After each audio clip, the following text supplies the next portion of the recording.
My name is Karen Black, and I thought I knew what betrayal felt like. I was wrong.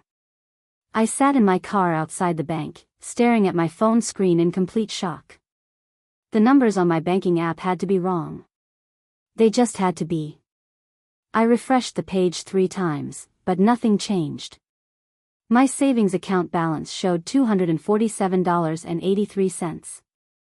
Last month, it had $24,000. I had been saving money since I was 16 years old. Every birthday gift, every part-time job paycheck, every dollar I could squeeze from my tight budget went into that account.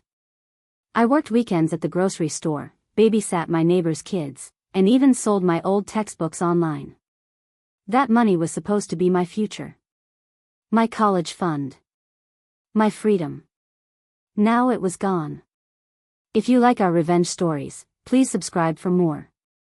We drop powerful news stories every week, filled with truth, emotion, and justice. Don't miss the next one.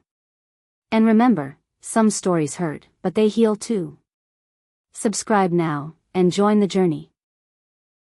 I stumbled into the bank like a zombie. My hands shook as I approached the teller window.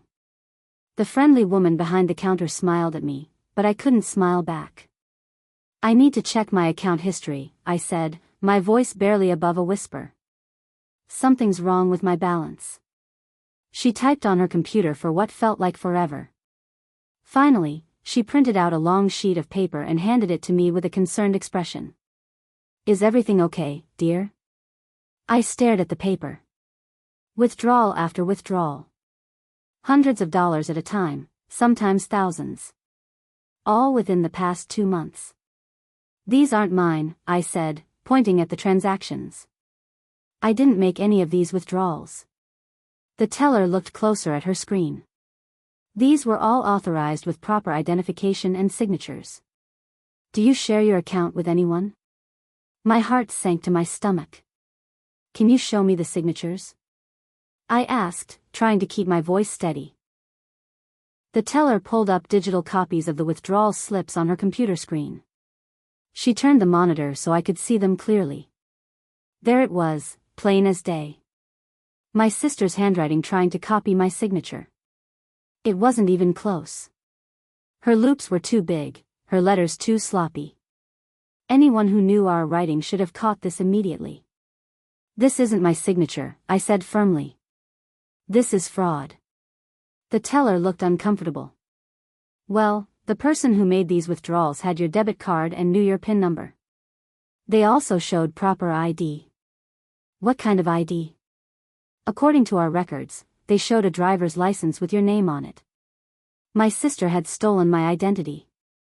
She had somehow gotten a fake ID made with my name and her picture.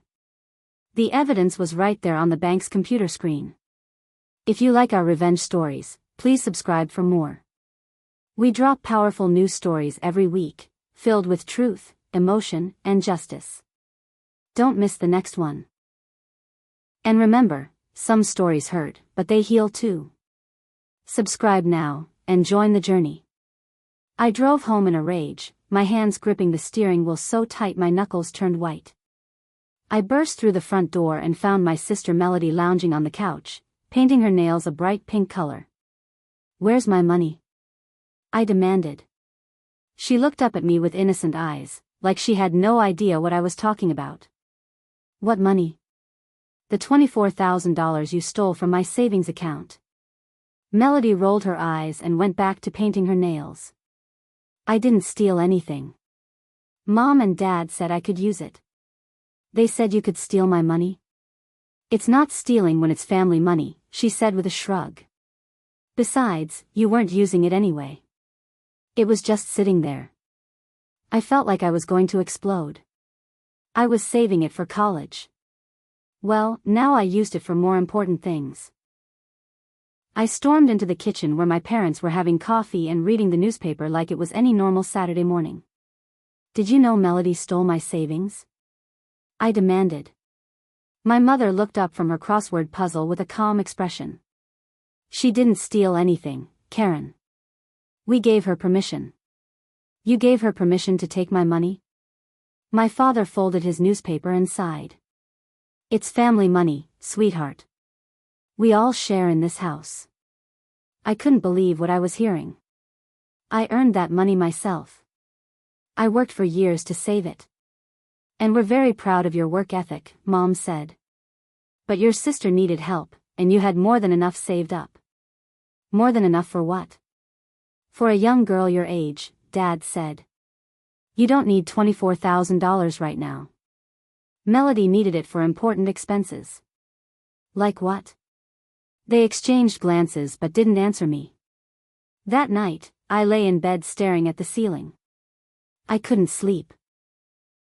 Every time I closed my eyes, I saw those withdrawal slips with my sister's fake signature. I thought about all the sacrifices I had made. While my friends went to movies and bought new clothes, I saved every penny. While they went out for pizza after school, I came home and did chores to earn extra money from Mom and Dad. I remembered working double shifts at the grocery store during summer vacation while Melody slept in until noon every day. I remembered selling my favorite necklace online to add $50 more to my savings.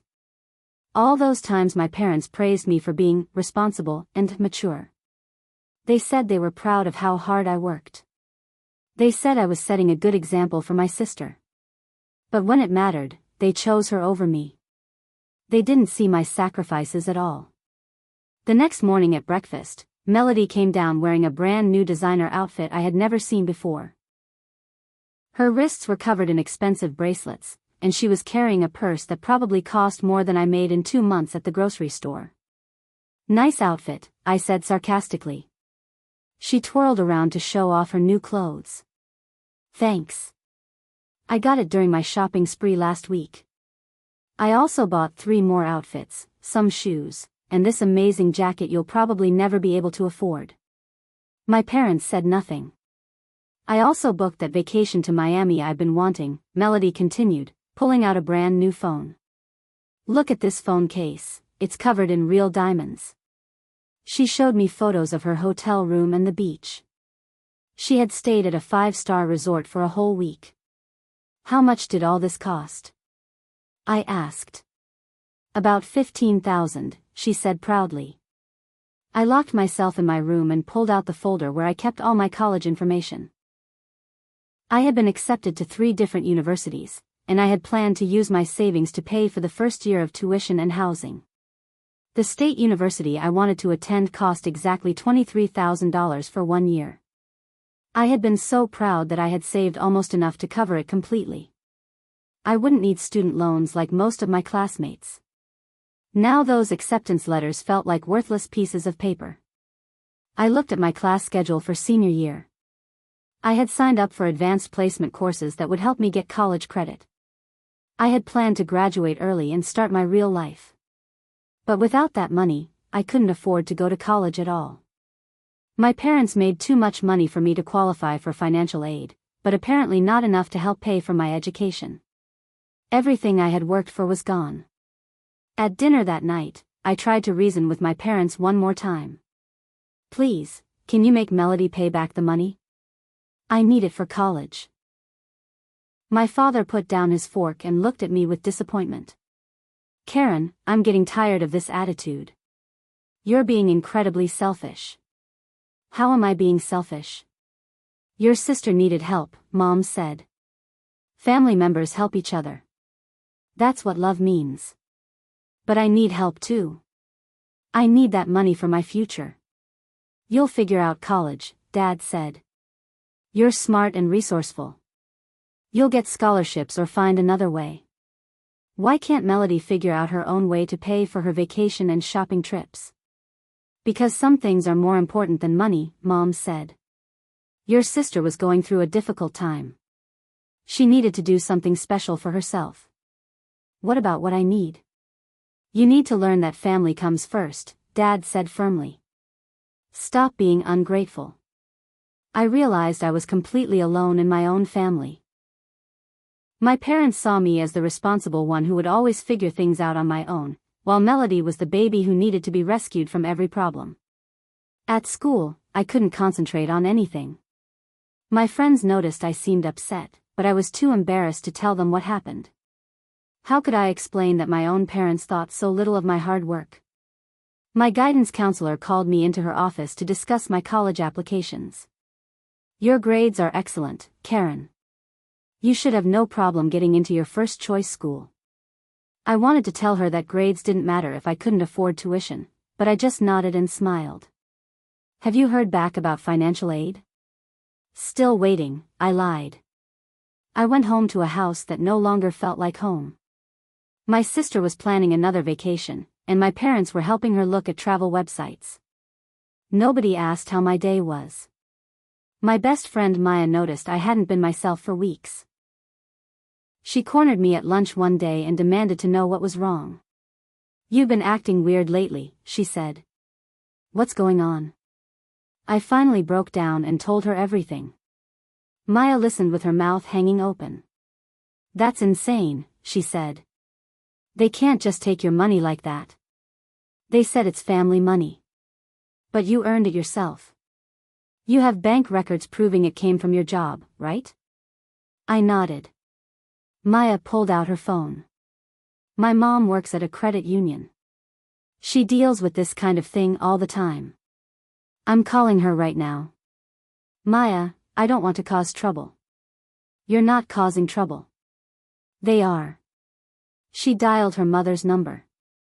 Mom? I need to ask you about something important. Maya's mother was a financial advisor who had seen cases like mine before. She told Maya to have me come in after school that day. Maya's mother, Mrs. Rodriguez, looked at my bank records with a serious expression. This is definitely fraud, she said. These signatures don't match at all. And look at these dates. She pointed to the withdrawal slips. Your sister made 3 different withdrawals on the same day, but at different branch locations across town. That's physically impossible for one person to do in those time frames. What does that mean? It means she probably had help. Someone else was making withdrawals using fake identification while she was making withdrawals at a different location. Mrs. Rodriguez pulled out a magnifying glass and examined the signatures more closely. See this? The pen pressure is completely different. Your real signature uses consistent pressure, but these fake ones show hesitation marks where someone was trying to copy your handwriting slowly. She looked at me with sympathy. Honey, this isn't a family dispute about sharing money. This is identity theft and bank fraud. These are serious crimes. But my parents said they gave her permission. Parents can't give permission to commit fraud. That night, I confronted my parents with the evidence Mrs. Rodriguez had helped me understand. The bank has proof that Melody committed fraud, I said, showing them copies of the withdrawal slips. These signatures are obviously fake. My mother barely glanced at the papers. You're making a big deal out of nothing. She stole my identity. She probably made a fake ID with my name on it. You're being dramatic, Dad said. This is family business. Did you help her? I asked directly. Because the bank records show that someone else was making withdrawals at the same time she was. Someone who knew my PIN number and had access to my account information. My parents looked at each other nervously. We may have helped her a little, Mom admitted. But only because she asked nicely. So you committed fraud too? We didn't commit anything, Dad said angrily. We're her parents. We're allowed to help our daughter. By stealing from your other daughter? It's not stealing. But I could see the guilt in their eyes now. Mrs. Rodriguez introduced me to her lawyer friend, Mr. Patterson. He specialized in financial crimes and family law. This is a clear case of fraud and identity theft, he said after reviewing my evidence. The fact that your parents participated makes it even more serious. What can I do? You have several options. You can file a police report, which would start a criminal investigation. You can also sue for damages in civil court. What would happen to my family? Mr. Patterson was honest with me. If convicted of fraud, your sister could face jail time and heavy fines. Your parents could face charges too, depending on their level of involvement. I don't want to send my family to prison. I just want my money back. I understand. Sometimes the threat of legal action is enough to get people to do the right thing. Let me write them a formal letter explaining the seriousness of the situation. Will that work? We'll find out. The legal letter arrived at our house 3 days later. I had never seen my parents so angry. How could you involve lawyers? Mom shouted. This is family business. You've embarrassed us in front of the whole neighborhood, Dad added. Mrs. Johnson saw the lawyer's envelope and asked what was wrong. I want my money back, I said calmly. We'll cut ties with you completely if you don't drop this right now, Mom threatened. You'll be on your own. No more family, no more support, no more home. You really want to disown me for wanting my own money back? We want you to stop being selfish and ungrateful, Dad said. Family is more important than money. Then why did you steal my money to give to Melody? We didn't steal anything. Mom screamed. But their threats just made me more determined. If they were willing to disown me over this, then they had never really cared about me in the first place. I wasn't going to back down now. I realized that my future mattered more than their manipulation. I had spent my whole life trying to be the perfect daughter, working hard and making sacrifices to make them proud. But they weren't proud of me. They saw me as a resource to be used for their favorite daughter's benefit. I thought about what my life would look like if I gave up now. I would never go to college. I would probably end up working minimum wage jobs forever. Meanwhile, Melody would continue getting everything she wanted, funded by my hard work. That wasn't the life I wanted. I had worked too hard and sacrificed too much to let them destroy my dreams. If they wanted to cut ties with me, then maybe that was for the best. At least I would have my self-respect. I called Mr. Patterson and told him I wanted to move forward with legal action. Are you sure? He asked. Once we file these papers, there's no going back. I'm sure, I said. Then let's get your money back. The next morning, I went to the bank with Mr. Patterson and filed an official fraud report. The bank manager took our complaint very seriously. We'll need to freeze the account immediately, she said. And we'll start an internal investigation. What does that mean? I asked. It means we'll review all the security camera footage from the days these withdrawals were made. We'll also examine the fake identification that was used.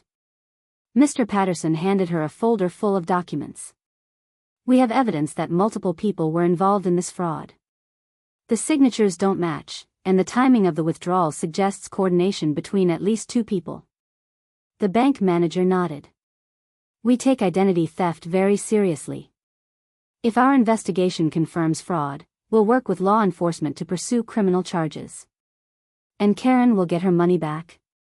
Mr. Patterson asked. The bank is insured against fraud. If we determine that unauthorized withdrawals were made, we'll restore the stolen funds to her account. I felt a huge weight lift off my shoulders. 2 days later, official notices arrived at our house. One for my sister, one for my parents. They were being investigated for bank fraud and identity theft. Melody came storming into my room, waving the letter in the air. What did you do? She screamed. I reported the theft of my money. You can't do this. We're family. My parents were in a complete panic. They kept calling each other at work, whispering in corners, and making urgent phone calls to people they had never mentioned before. We need to hire a lawyer, I heard Dad telling someone on the phone. No, it's serious. The bank is involved now.